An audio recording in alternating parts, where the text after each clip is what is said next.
you can see, and this is one of the more important things. You see this right here? You see this right here? This is Caitlin's agent. This is Caitlin Clark's agent.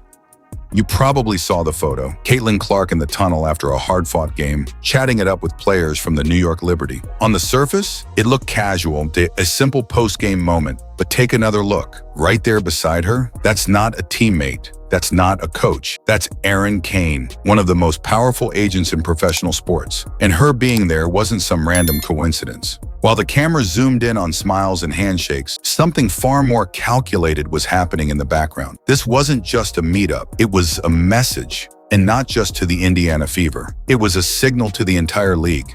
Because what's unfolding behind the scenes isn't just about a rising star being frustrated, it's about a power shift. One that could completely reshape the WNBA's future. What you're about to hear isn't theory pulled from thin air. It's a breakdown of strategic moves, contract leverage, behind-the-scenes negotiations, and the kind of silent chess game that rarely gets discussed in public. This isn't just Caitlin Clark's story. This is the story behind the story. And if the dots we're about to connect are even halfway accurate, we're witnessing the beginning of the biggest shift in WNBA history. We have just seen the New York Liberty players after the game meeting up with Caitlin Clark. It is Stewie, it is Sabrina Ionescu, there is Sandy Brondolo. And by the way, Stewie is not leaving New York the rest of her career. That is one thing that I will be 99% sure of. That Stewie is not leaving. New York. Sabrina is not going to leave New York. I think there is a 50-50 chance Caitlin Clark leaves Indiana after her rookie season. Caitlin Clark was supposed to be indestructible. In college, she barely missed a game. She played through contact, took hits, got back up every single time. But in her rookie WNBA season, she's already missed 10 games. 5 due to a nagging left quad issue, and 5 more for a groin injury. That alone raises eyebrows. But the real story isn't just the injury, it's how it was handled.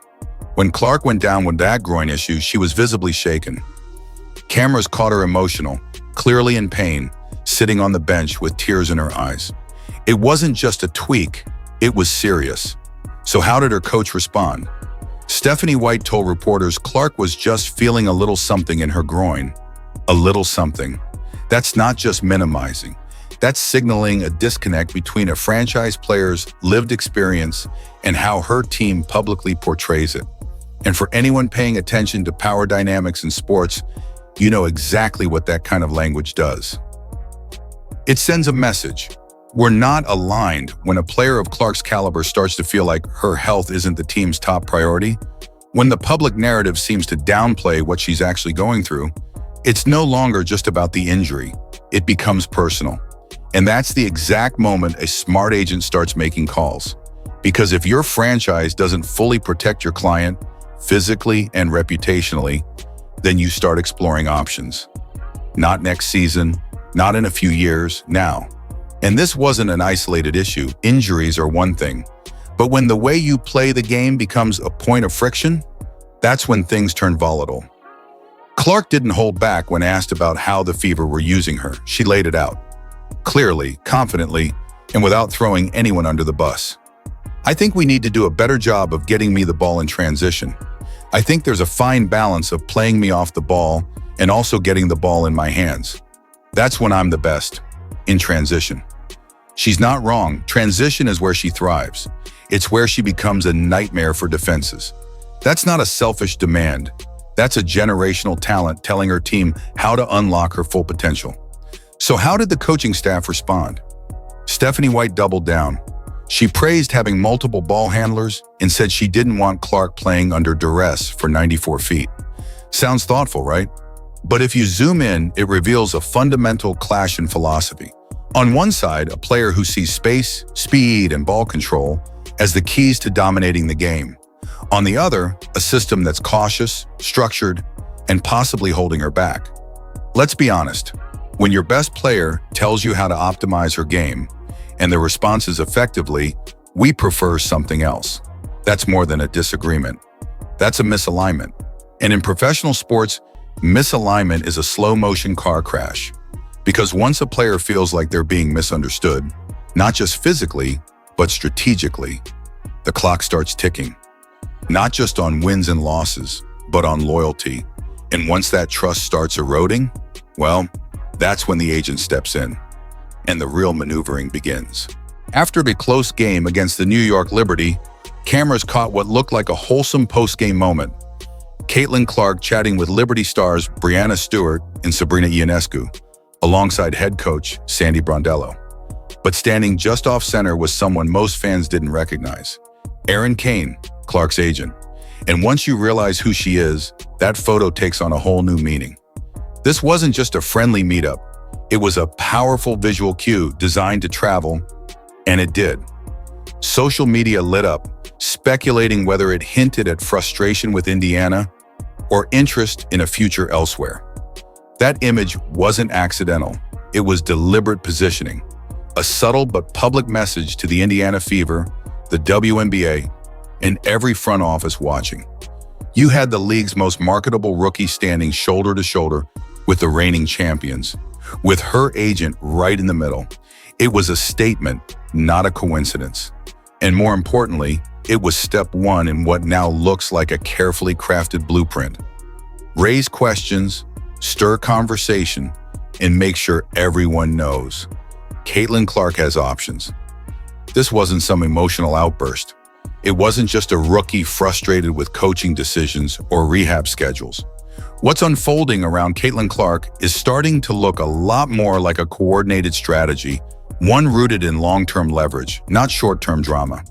And at the center of it is Aaron Kaine, not just a representative, but an architect. Because while the public debates whether Clark should have the ball more, Kaine is quietly playing a much bigger game. Most fans look at Clark's contract and see a dead end, locked in until 2028 with restricted free agency after that. No power, no flexibility. But that's linear thinking. Kaine isn't playing checkers, she's playing chess. Instead of waiting for the system to shift in their favor, she's using Clark's popularity and public frustration as fuel to push for systemic change now. And the perfect opportunity to do that? The one place where the rules themselves are being rewritten. The ongoing CBA negotiations between the league and the players' union. Clark's discomfort isn't just a storyline, it's a bargaining chip. If you really want to understand how the WNBA's power structure could shift, forget trade rumors. Look at the CBA, the Collective Bargaining Agreement. It's the master rulebook, the document that controls everything from salaries and player movement to contract lengths and free agency timelines. And right now, it's wide open. The league and the players' union have opted out of the old agreement and are negotiating a brand new one behind closed doors. That's where the real leverage lives, because Caitlin Clark, for all her rookie status, is already the biggest draw in the sport. She's boosting ratings, selling out arenas, and becoming the face of the league, fast. And when someone that influential seems unhappy, that becomes ammo. If you're the players' union, you use it. You point to the situation in Indiana as a reason why the rules need to change. Shorter rookie contracts, more flexibility, earlier free agency. You don't wait for the system to evolve. You bend it now while the spotlight is hottest. And Kaine knows it. Most people are looking at Caitlin Clark's situation like it's a one-off, a rookie with growing pains in a struggling franchise. But in reality, it's just the first tremor before a massive league-wide earthquake. According to league insiders, a staggering 87.5% of the 2025 WNBA All-Stars are set to become unrestricted free agents in 2026. That means nearly 9 out of every 10 elite players in the league will be free to sign anywhere with no matching rights, no team control, just pure player choice. This isn't a slow shift. It's a potential super team explosion. The kind of mass player movement that could redraw the entire competitive map overnight. And here's the key. Clark and Kaine aren't just reacting to that future. They're setting the tone for it. By turning Clark's current frustrations into leverage during the CBA talks, they're laying the groundwork for rules that could benefit not just her, but every single superstar heading into that 2026 market. It's not about one trade. It's about she rewriting what player power looks like in the WNBA. Now that all the pieces are on the board, the full picture starts to emerge. And it's not a tantrum or a PR stunt, it's a multi-phase power play. Step 1, the photo. That carefully timed tunnel moment wasn't just a snapshot, it was a strategic broadcast of tension. It sparked speculation, flipped the spotlight onto Indiana's front office, and forced the franchise into a public conversation it didn't want to have. That's not accidental. That's step 1, create pressure. Step 2 is the leverage play. While fans argue about playing time and usage, Kaine is behind the scenes, using this situation to fuel CBA negotiations. The ask? Rules that shift more power into players' hands, especially stars locked into rookie contracts. And then comes checkmate. Indiana is now cornered. They can either battle their most popular player in the court of public opinion, a battle they cannot win, or start working with her and her camp sooner than they ever planned. Because the real goal isn't just a trade, it's inevitability. It's creating a system where, when the time comes, Caitlin Clark chooses where she goes, and no one can stop her.